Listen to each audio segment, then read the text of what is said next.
شمار کہ جیسے آسمان کے ستارے رحمت کائنات میں تمثل کیا.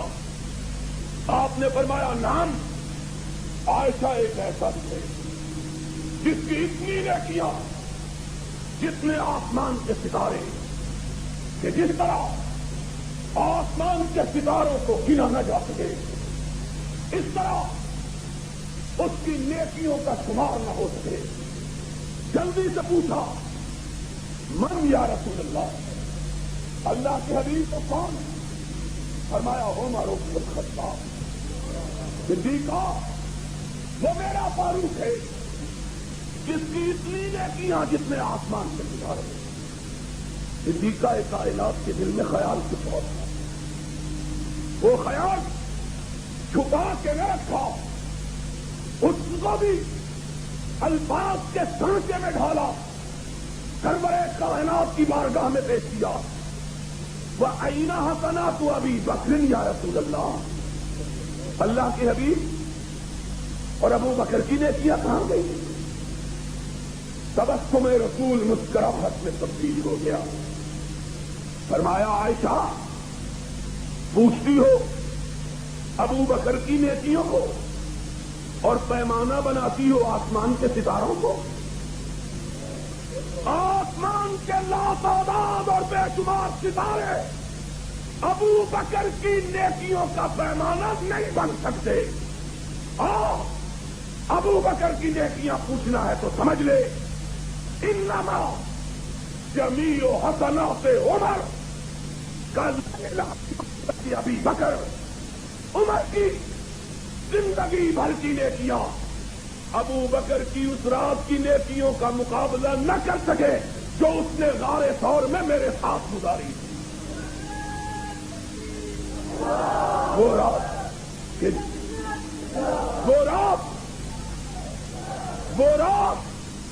کہ جس رات رب نے مجھ کو اور صدیق اکبر کو ایک سیغے میں مخاطب کیا تھا.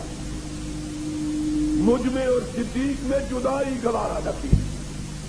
یہ نہیں کہا کہ لا تحزن ان اللہ معی و معک. خدا نے کہا لا تحزن ان اللہ معنا.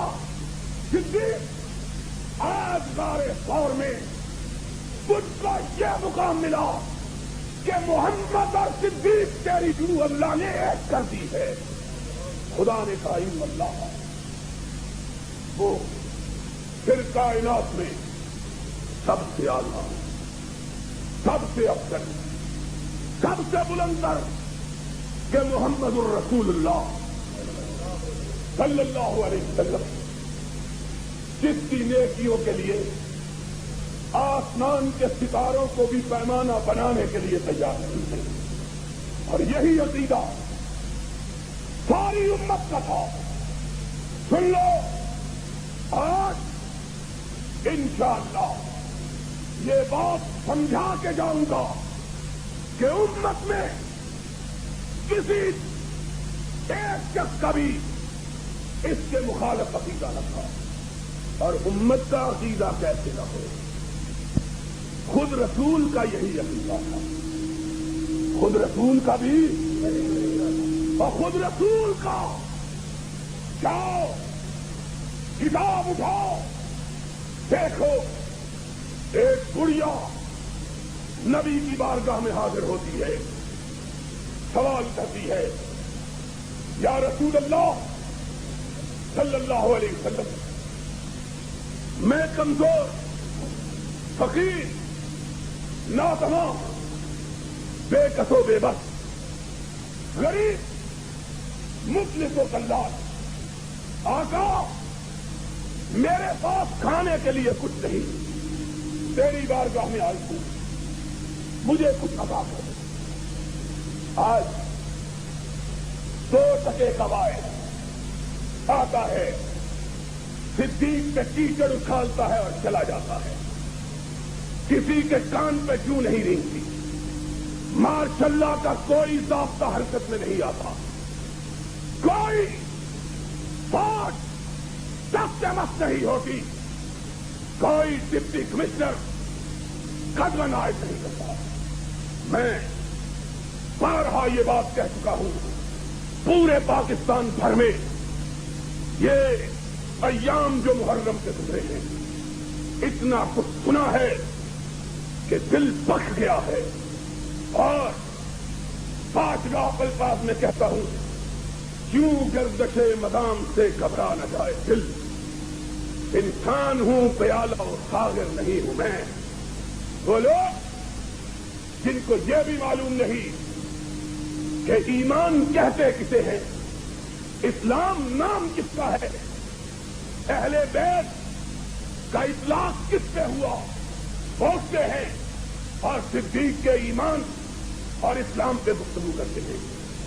ضیاء الحق کے لیے ماشاء اللہ کے ساتھ موجود اور کائنات کے امام کے یار غار کے لیے کوئی ضابطہ نہیں. آج ہمارے لیے جلسوں پر پابندی, اجتماعات سے پابندی. ہم کو اس حجاب ہی نہیں جو آج حجاب جہاں دیکھا ہے, تھوڑے لوگ اندر باقی باہر. باہر جلسہ سے اجازت دینے میں تکلیف کیا ہے؟ اگر لوگوں کے جلسے جلوس جس میں اسلاف کے خلاف, سرور کائنات کے خواب کے خلاف اور روئے زمین کی بہترین مخلوقات کے خلاف عرضہ سرائی کے لیے روٹ دیے جا سکتے, اجازت نامے دیے جا سکتے, تو سرور کائنات کے صحابہ کے تقدس کے لیے, ان کی مدح سرائی کے لیے, ان کو خراج تحسین پیش کرنے کے لیے جلسے کی اجازت بار کیوں نہیں دی جاتی؟ میں کعبے کے رب کی قسم یہ کہنا چاہتا ہوں, میں کسی دوست کو اطلاع میں نہیں ڈالنا چاہتا, وگرنہ اگر میرے وقت میں ہو اور جلسے کے ان بے تک و بے بس منتظمین کو گرفت کا خطرہ نہ ہو, اللہ کی قسم ہے کسی ضابطے کو پرواہ میں نہ لاتے ہوئے سب سے پہلے میں اس جوش میں باہر کھڑے ہو کر تقریر کرنے کے لیے تیار ہوں.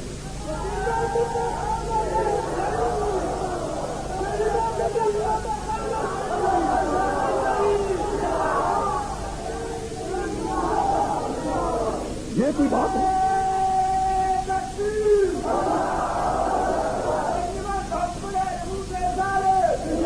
اور سن لو, آج ایک وہابی کا عقیدہ بھی سن لو رسول کے غلاموں کے بارے میں.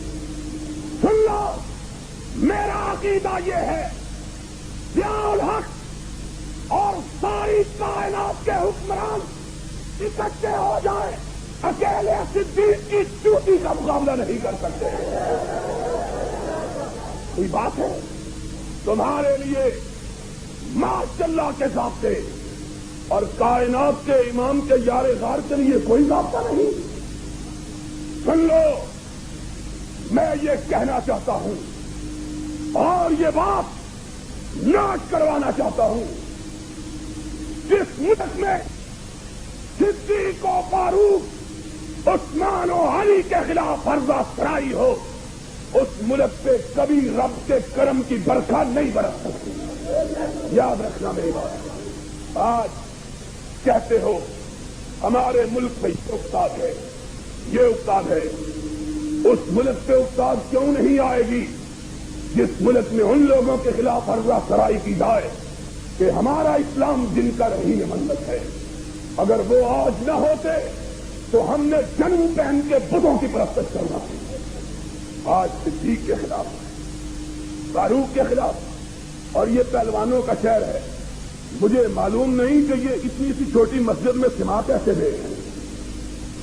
اگلی دفعہ جلسہ کرنا, اسی لیے میرا نام تم نے پہلے نہیں لکھا تھا, ڈرتے ہوئے کہ یا اپنا گریباں چاک یا دامن جذبہ چاک. ہم نہ کسی کو گالی دیتے ہیں, نہ گالی دینا ہمارے نظم میں جائز ہے. تبرتا اور لوگوں کا شعار ہے, تولا ہمارا شعار ہے. ان کا مذہب گالی دینا, ہمارا مذہب محبت کرنا. ہم گالی دینے والے نہیں. لیکن سن لو, گالی دینا اور بات ہے, اپنی